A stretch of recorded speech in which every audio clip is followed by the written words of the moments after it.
देवयानी, देवनू माहीत नाही काय बघितलं काय नाही, पण मन मात्र शेवटपर्यंत ह्या नावाभोवतीच घुटमळत होतं. अनु.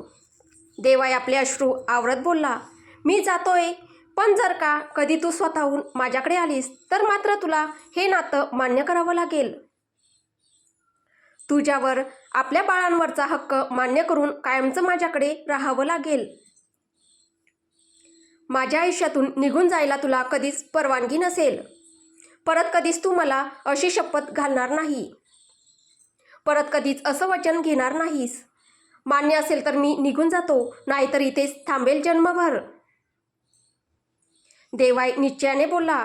विरजाने मूकपणे मान हलवली. तसं देवाय तिला बोलला, असं नकोय, शपथ घे माझी, आपल्या प्रेमाची. तू जर स्वतःहून आलीस माझ्याकडे तर कधीच मला सोडून निघून जाणार नाही. वचन दे मला. विरजा, मी जर स्वतःहून आली तुमच्याकडे मिस्टर ठाकूर तर मी कधीच तुमच्या आयुष्यातून परत जाणार नाही, वेगळं होणार नाही. वचन देते तुम्हाला. एक मोठा श्वास घेत एकदा तिच्याकडे आणि एकदा त्या पोटमाळ्याच्या दिशेने बघत देवाय तिथून निघून गेला. विरजा कितीक वेळ तशीच थिजलेल्या अवस्थेत उभी होती. एकदम सुन्न, एकदम निर्जीव. सगळं संपलं आज. थरथरती पावलं टाकत ती खिडकीपाशी गेली. त्याच्यावरचा काळा पडदा मागे सारला. तो निघून गेला होता. वरच्या खिडकीतून विरजा हे बघत होती. अश्रू तर तिलाही आवरले जात नव्हते, पण तरीही डोळ्यात आश्चर्य मावत नव्हतं. गेला, मला सोडून गेला, इतक्या पटकन, इतक्या सहजपणे. काहीच तर तिचंही दुखत होतं विरहाने. सगळं कंपाऊंड रिकामं होतं. त्याची माणसं सगळेच निघून गेले होते अवघ्या 5 मिनिटात तिथून. आपलं तुटलेलं हृदय घेऊन ती तशीच मागे सरली. दुःख करायला वेळ नव्हता. आता इथून ताबडतोब निघून जाणं खूप गरजेचं होतं तिच्यासाठी. अजून 1 मिनिटही इथे राहणं म्हणजे स्वतःहून संकटाला आमंत्रण देण्यासारखं होतं. काही इमर्जन्सी कामासाठी बाहेर गेलेला आप्पा अजून परतला नव्हता. त्यांची वाट बघत बसले तर तोपर्यंत खूप उशीर होऊन जाईल. आप्पांची तर आता वाट बघू शकत नव्हती. त्यांना रस्त्यात फोन करेन मी, पण आधी इथून बाहेर पड विरजा. स्वतःलाच बजावत समजावत 17 वेळा धडपडत ती सगळं सामान फटाफट पॅक करू लागली. अगदी मोजकंच सामान घेऊन ती बाहेर पडली. पाठीशी एक सॅक, हाताला देवांश तर छातीशी देवयानी. कशीबशी खाली आली. तो गुप्त दरवाजा पण लावायचे कष्ट न घेता सरळ गेटच्या बाहेर निघाली. रस्त्यावर काही टॅक्सी दिसत होत्या. पटकन त्यातली एक थांबवली आणि एअरपोर्टच्या दिशेने निघाली. आपली ओळख उघड होईल म्हणून कधीच प्लेनने प्रवास केला नव्हता ह्या 5 वर्षात. मुंबईत येताना पण ट्रेननेच आली होती, पण आता इथून लवकरात लवकर निघून जाणं गरजेचं होतं. त्यासाठी हवाई मार्गाशिवाय दुसरा चांगला पर्याय नव्हता. टॅक्सीमध्ये विरजा रडत होती. तू माझ्यासाठी चुकीचा नाही देव, मी तुझ्यासाठी चुकीची आहे. माझं शापित अस्तित्व चुकीचं आहे. नष्ट करेल ते तुला. परत स्वतःच्या डोळ्यासमोर तुझा मृत्यू बघू शकत नाही मी. परत तुझ्या मृत्यूचं कारण नाही बनू शकत मी. कसं समजावू तुला वेड्या. विरजा नुसती वेड्यासारखी रडत होती आणि तिची पिल्लं तिला समजावत होती. मा, का रडतेस तू? आम्ही आहोत ना. मा प्लीज रडू नको ना, नाहीतर आम्हाला पण रडायला येईल. ती छोटी छोटी पिल्लं तिचे कपडे पकडून तिला घट्ट बिलगून ओक्साबोक्शी रडत होती. मुळाची इतकी कमकुवत होती विरजा, पण आपल्या पोटच्या गोळ्यांसाठी दगडाहून कठोर झाली होती. स्वतःच्या भूतकाळाचे पडसाद कधीच पडू दिले नाही त्यांच्यावर. स्वतःतल्या तुटत गेली, पण गेल्या 5 वर्षात कधीच रडली नव्हती त्यांच्यासमोर. पण आज तिचा देव तिच्या आयुष्यात परत आला आणि विरजा जोशी परत कमजोर पडली. त्या मायलेकांचं रडणं, तो आक्रोश ड्रायव्हर फ्रंट मिररमधून बघत होता. एअरपोर्ट आलं. विरजा कसंबसं आपलं सामान आणि त्या दोघांना घेऊन उतरली. ड्रायव्हर मदत करतो म्हणाला, पण तिने मदत घेतली नाही. भीती वाटत होती आता ह्या सगळ्या दुष्ट जगाची तिला. पहिल्यांदाच प्रवास करत होती. माहीत नाही कसं काय अन कुठं काय. विचारत गेली. काउंटरपाशी उभ्या असलेल्या मुलीकडे स्वतःच्या आणि स्वतःच्या मुलांची ओळखपत्र दाखवली. ओळखपत्रावर नाव विरजा जोशीच होतं. घाबरत तिने समोर बघितलं. ही मुलगी मला ओळखते का? कोणाला जाऊन सांगते का? काळीज नुसतं धडधड करत होतं दहशतीने. मधून मधून नजर आजूबाजूला फिरत होती. कोणी बघत तर नाही ना. शेवटी त्या मुलीने ऑल ओके म्हटलं आणि विरजाचा जीव भांड्यात पडला. पुढून डावीकडे, नंतर उजवीकडे, परत डावीकडे असं काही ती मुलगी बोलली. ते विरजाला कळलं नाही तर ती मुलगी स्वतःहून तिला सोडवायला प्लेनच्या एंट्रन्सपर्यंत आली. प्लेनच्या आतमध्ये पाऊल ठेवलं तेव्हा कुठे विरजाला बरं वाटलं. हुंदक्याबरोबर एक अश्रूही तिच्या डोळ्यातून बाहेर पडला. एअर हॉस्टेसने तिला सीट दाखवली तर आपल्या पिल्लांना घेऊन ती बसली. समोर बघितलं तर समोरच्या सीटवर तिचा नवरा बसला होता, देवाय कार्तिक ठाकूर. तिच्याकडे बघत मंद हसत. ते त्याचं जेट होतं, बंगलोरला निघालेलं प्लेन नाही. विरजाने जेव्हा मोबाईलवरून बंगलोरला जाणाऱ्या फ्लाईटबद्दल शोधाशोध केली त्याच्या खूप आधीच तिचा फोन हॅक केला गेला होता. देवायच्या इंटेलिजन्स टीमकडून कधीपासून 4-5 टॅक्सी त्या बंद पडलेल्या बारच्या समोरच रस्त्यावरून फेऱ्या मारत होत्या की विरजा कधी बाहेर पडेल. त्या 5-6 टॅक्सी देवायच्याच माणसांनी अरेंज केल्या होत्या आणि त्यातल्या ड्रायव्हरच्या जागी पण देवायचीच माणसं होती. विरजा कुठल्याही टॅक्सीत बसली असती तरी येणार देवायकडेच होती.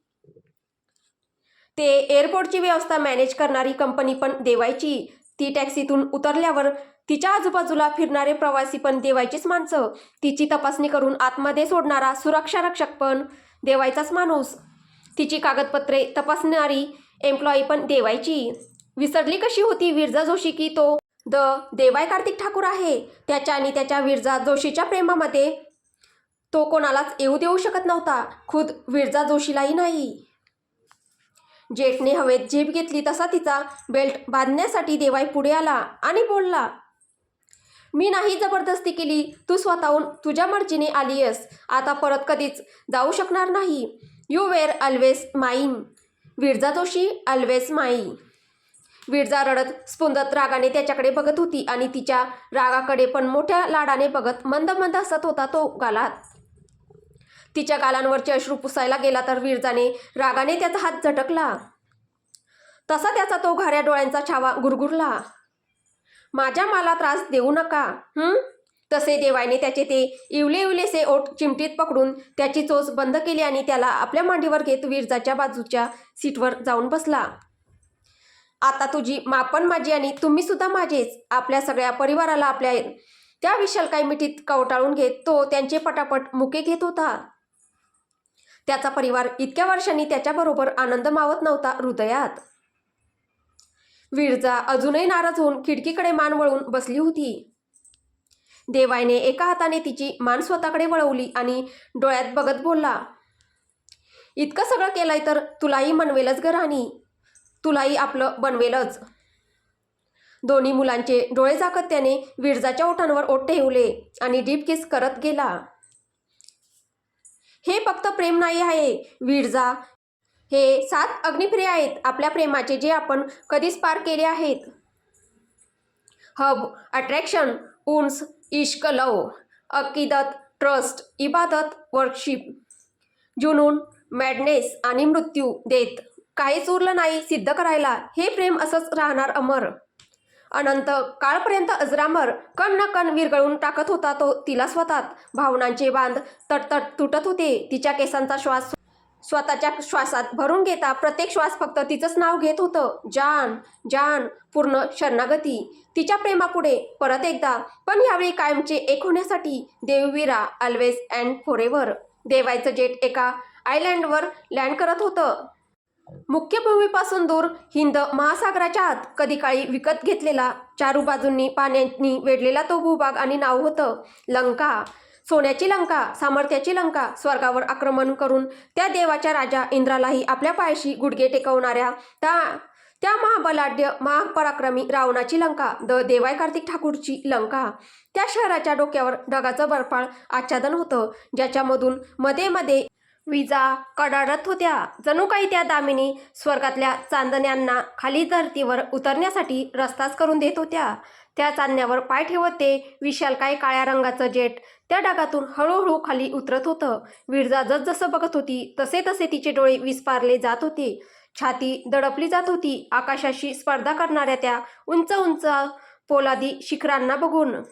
त्या गगनचुंबी इमारती, त्या भल्या मोठ्या कमानी, एक मोठी सैन्याची तुकडी जाईल इतकं भलं मोठं ते अजस्र प्रवेशद्वार, त्या शहराचं गेटच्या दोन्ही बाजूला अत्याधुनिक शस्त्रांनी सज्ज असलेले ते काळ्या सुटाबुटातील सिक्युरिटी ऑफिसर्स कुठल्या राक्षसापेक्षा कमी वाटत नव्हते.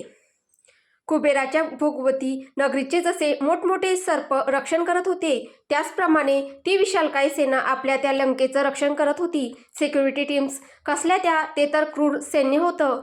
सभ्य कपड्यांतलं त्या लंकाधिपती रावणाचं कदाचित त्याच्यापेक्षाही जास्त क्रूर आणि निर्दयी असलेलं फक्त एक इशारा आणि त्याचं ते प्रचंड स्वामिनिष्ठ असलेलं सैन्य त्या अलकापुरीतल्या इंद्राला सुद्धा त्याच्या ऐरावतावरून खाली खेचून पृथ्वीवरच्या धुळीत मिसळण्यास उतावीळ असलेलं. रम्य ती स्वर्गाहून सुंदर पराक्रमी लंका विरजाला मात्र घाबरवून सोडत होती. थरथर कापत असलेल्या तिने हळूच मान वळवून तिच्या बाजूलाच बसलेल्या, तिच्याचकडे अतीव प्रेमाने बघत असलेल्या प्रेमळपतीच्या रूपातल्या त्या असामान्य योद्धाकडे बघितलं. नक्की कोण आहे हा व्यक्ती? खरंच ओळखते का मी ह्याला, माझ्या देवला? अगणित प्रश्न त्या सशासारख्या एवल्याशा काळजात काऊर माजवू लागले. तशी आधीपासून थोडीशी कल्पना होती तिला, पण तरीही कधीच त्याचं ते वज्र विराट रूप बघण्याची संधीच मिळाली नव्हती नीटपणे.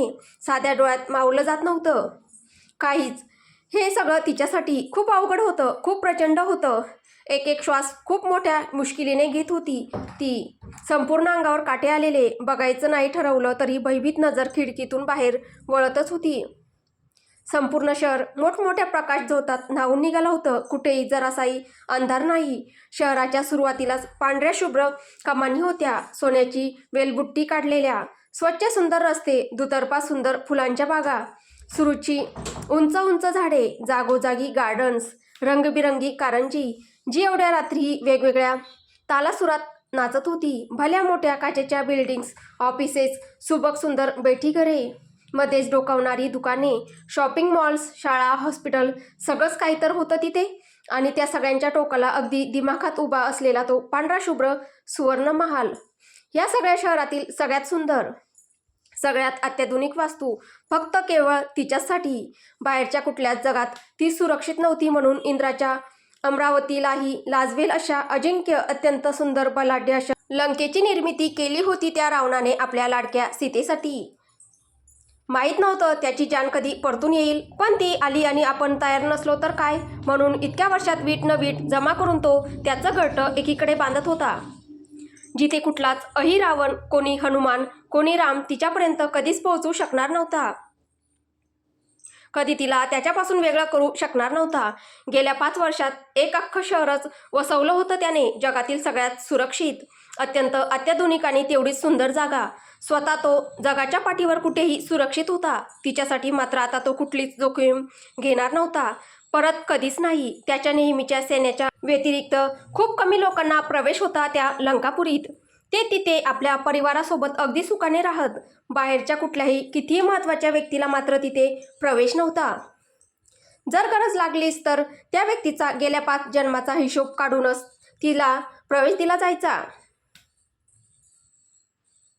तो पण फक्त सुरुवातीच्या निवडक भागांपुरती.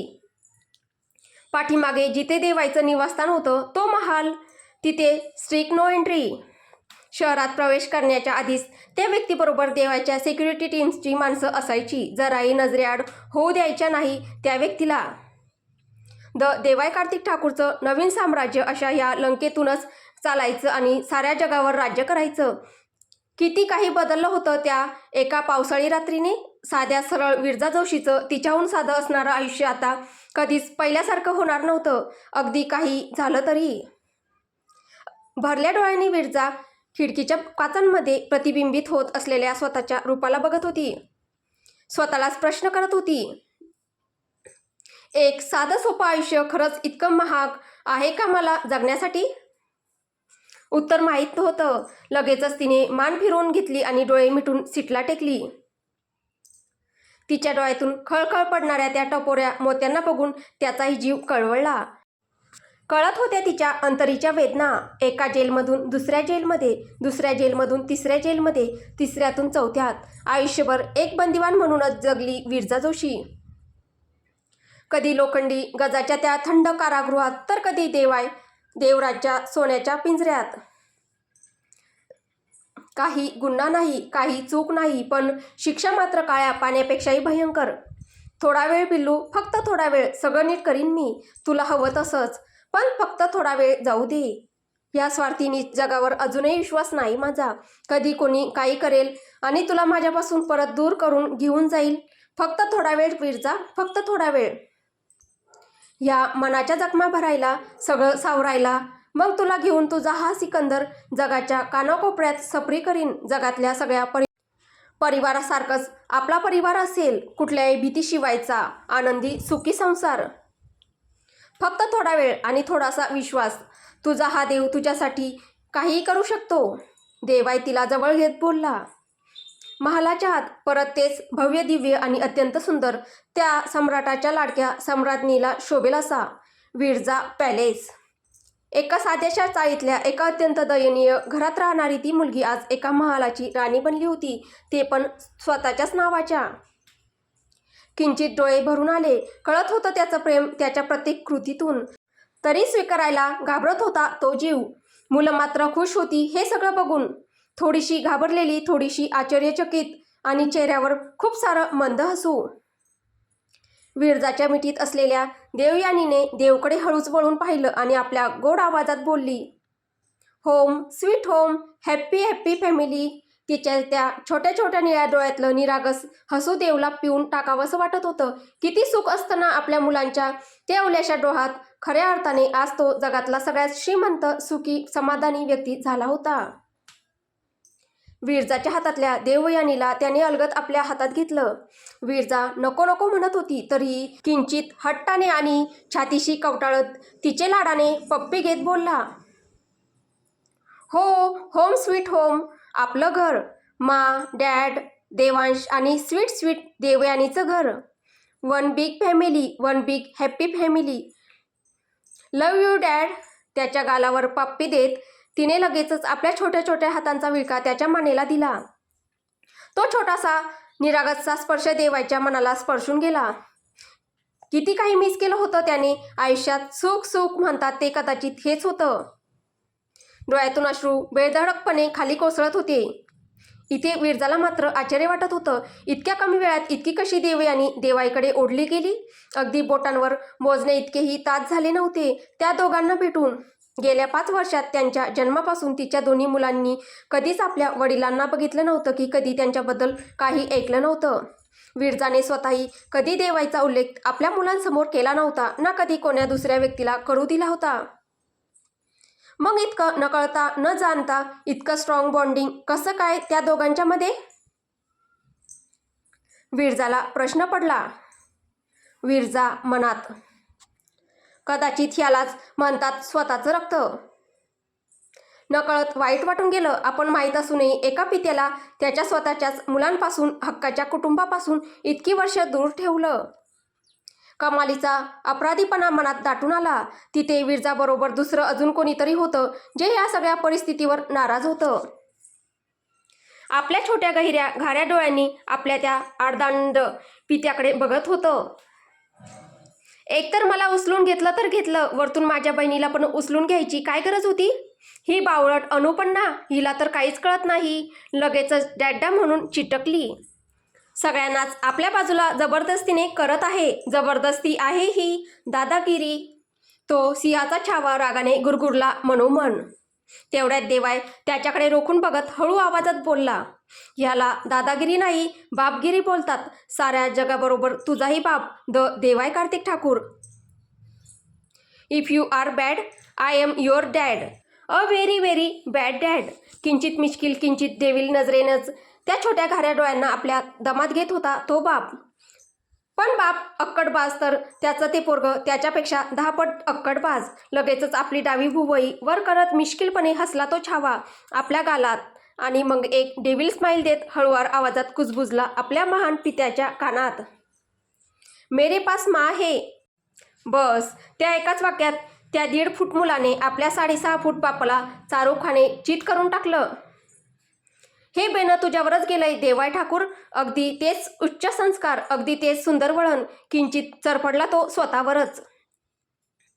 त्याच्याकडे डेव्हिल स्माईल करत अजूनही गालातल्या गालात हसत असलेल्या त्या छोट्या रावणाला बघून मनात बोलला, कष्ट लागतील ह्या माकडाच्या सगळ्या शेपट्या सुतासारखं सरळ करायला. किंचित हताश, किंचित प्रेमाने, किंचित अभिमानाने तो बाप आपल्या मुलाकडे बघत होता. पटकन अजूनच घट्ट आवळून घेतलं त्याने त्याला आपल्या छातीशी. देवी आणि प्रमाणेच आपल्या बायकोने आणि मुलाने आपल्याला लवकरात लवकर स्वीकारावं आणि ही तुटलेली फॅमिली कायमसाठी पूर्ण व्हावी, हे एकच छोटंसं स्वप्न होतं त्याचं. तर आता पुढे काय होईल हे आपल्याला पुढच्या भागात पाहायला भेटेल. तुम्हाला ही कथा कशी वाटते आहे कमेंटद्वारे नक्की कळवा. कथा आवडत असेल तर व्हिडिओला लाईक करा, शेअर करा. कथेचे पुढील भाग ऐकण्यासाठी आपल्या चॅनलला सबस्क्राईब करा. धन्यवाद.